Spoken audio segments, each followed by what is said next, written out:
The corpses walk in the tantric rituals.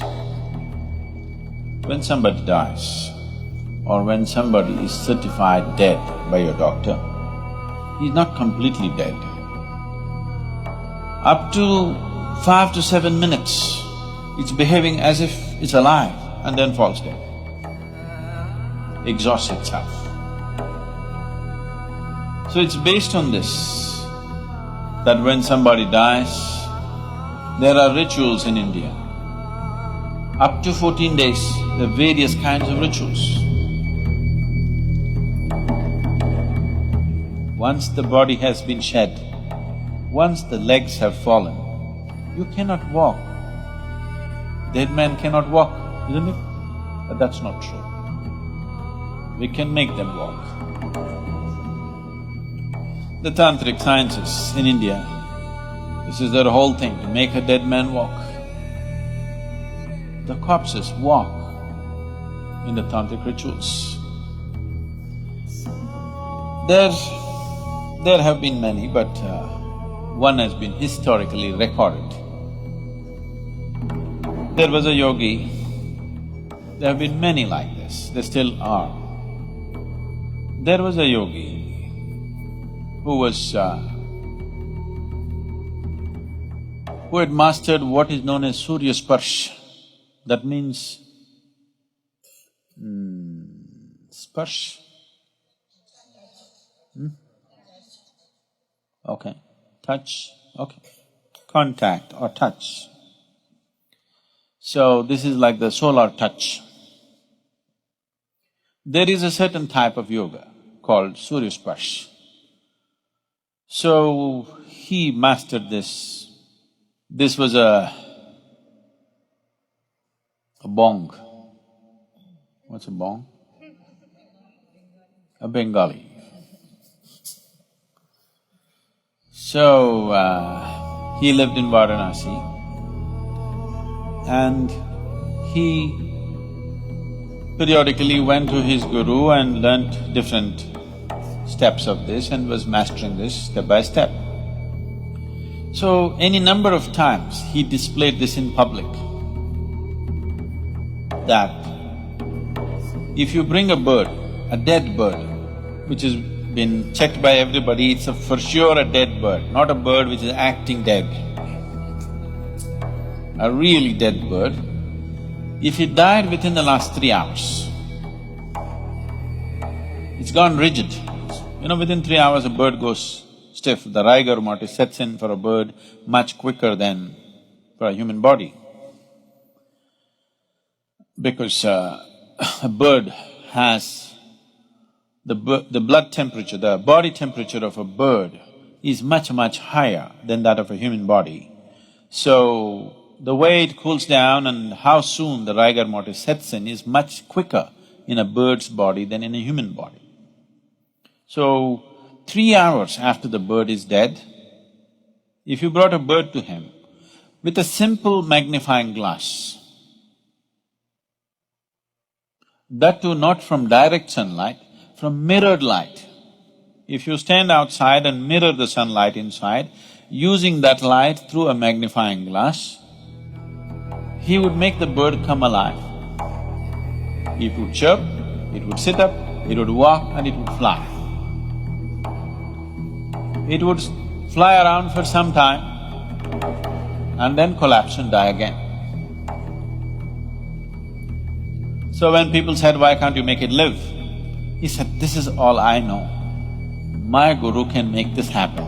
I am still learning," but he was already close to 70 years of age at that time. To his misfortune, it so happened, a 7-year-old boy of the local Islamic conquest had already happened. A Muslim king's son, who was 7 years of age, died of some unexplained fever. So they had heard of this man bringing a bird alive. They came to him and said, "Come and try," and our king's son. One thing was, he would never try it outside the presence of his deity. He had a small deity and a shrine. Outside the shrine, he would never try such a thing. He would practice it only in the shrine. He said, I will not do such things outside the view of my deity. They have no value for the deity because according to them it's idolatry. It's an energy form that he's created and with that he works. They said, this deity, God damn it, we'll take it. We'll take it to the palace. He said, no, it cannot be moved. He said, it can be moved. And they just picked it up. He cried, don't do this.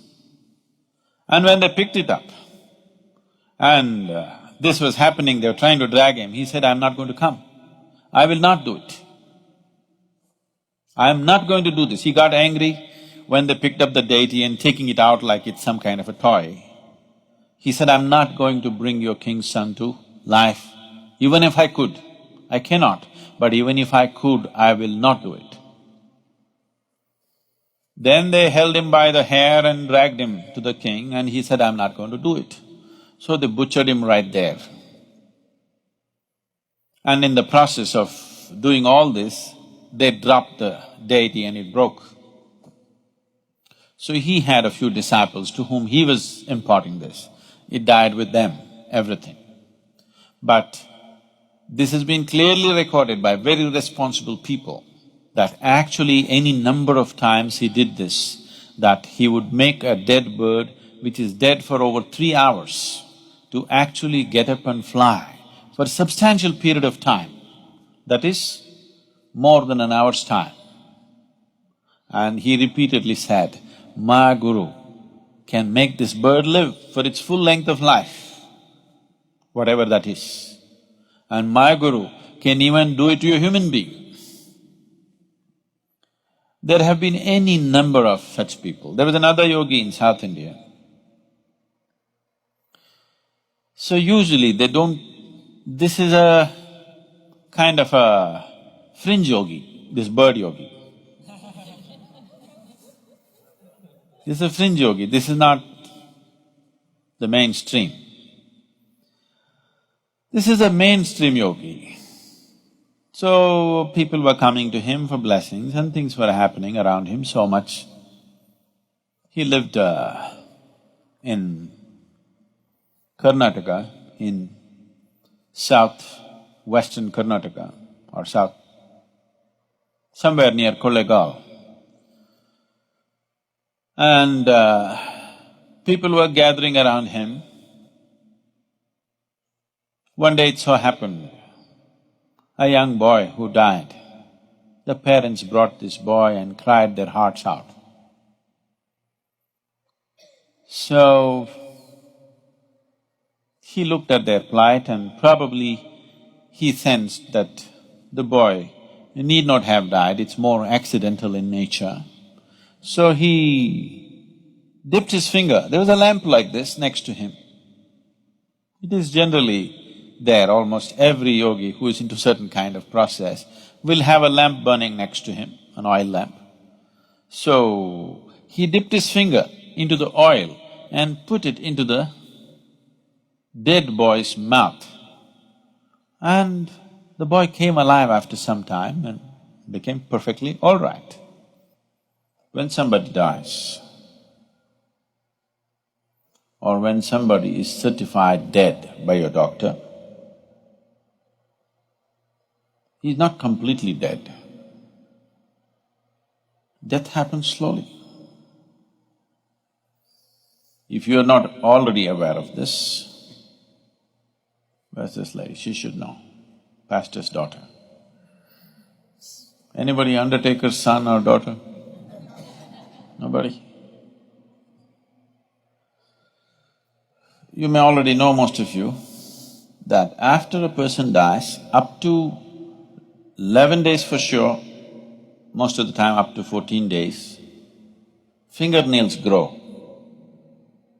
hair grows. You know this? How many of you are already aware of this? Yeah. So, because death is happening slowly, step by step it's going, it's not yet complete. The withdrawal of life process from this lump of earth happens step by step. For all practical purposes, when it is immobile, lungs have stopped, heart has stopped, so they'll declare you dead, but not yet. So it is by using this that still the life process is still continuing, you can rekindle that and activate the system. It is by using this that the tantrics have dead bodies walking.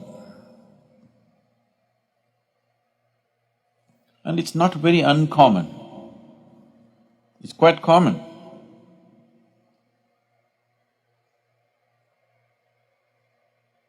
And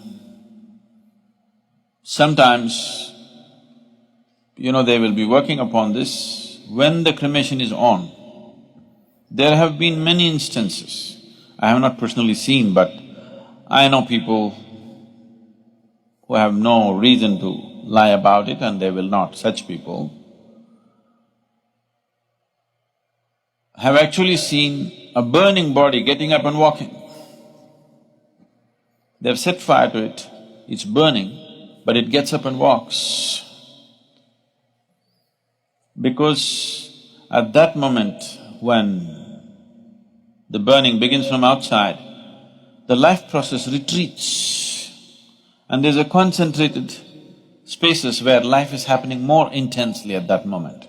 They make use of that and rekindle the system in such a way that suddenly it gets up and walks. Up to 5 to 7 minutes, it's behaving as if it's alive and then falls dead, exhausts itself. So it's based on this that when somebody dies, there are rituals in India. Up to 14 days, there are various kinds of rituals. Unfortunately, these rituals have mostly lost their… the knowledge behind that, the power behind that has been lost and people are just doing things like for livelihood somebody is doing it, or just for the sake of doing it, they're doing it. Very few people truly understand the significance of what it is. Because life energies recede slowly. They've gotten so deep into this, every cell in the body, it doesn't just go poof like this. Functionally it may die, but totally it does not die, it dies slowly. So we want to hasten that process. We don't want somebody to die slowly. Dying slowly can be torturous, isn't it? Dying slowly is torturous or no? So it can be torturous. So we want him to leave quickly. After he dies, first thing is to tie the toes together. You know this? You still do it or no?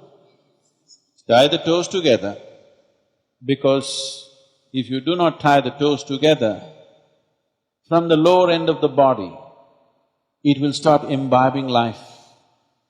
It wants to live, because all the cells in the body are not dead. They're still making an effort to live.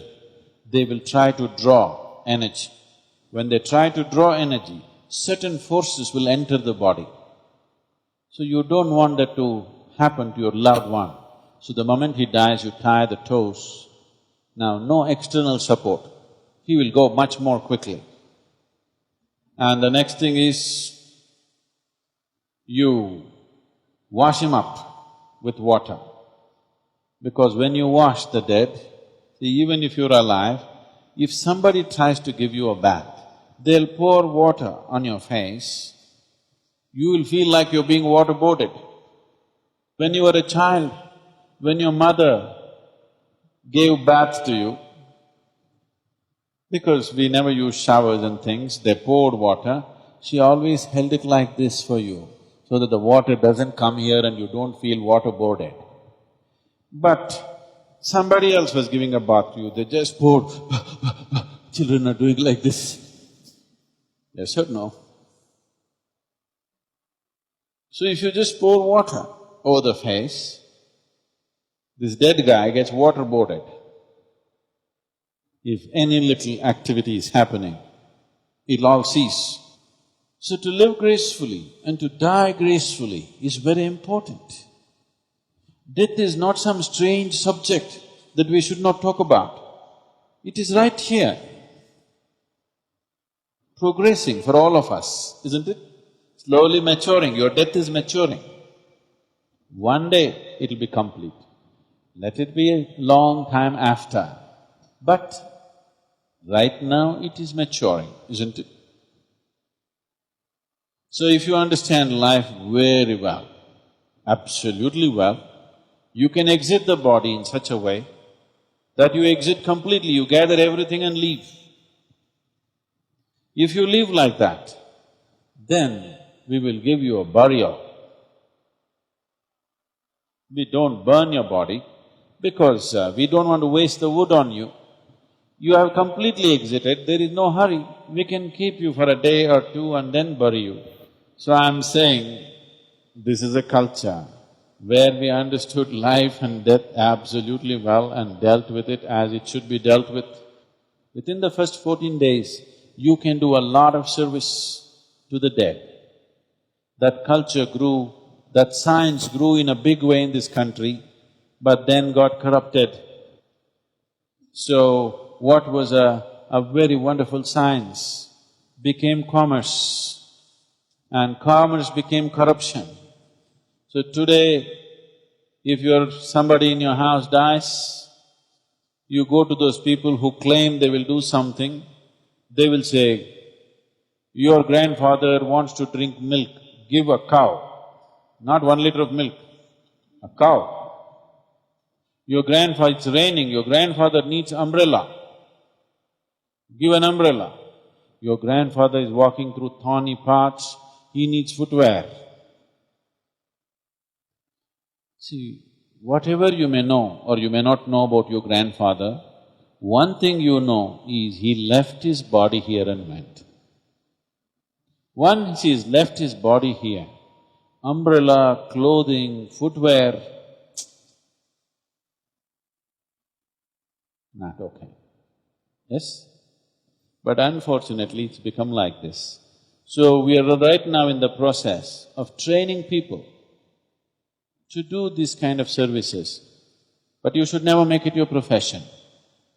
Just as a service, if you are willing to offer, we can train you to do these things properly.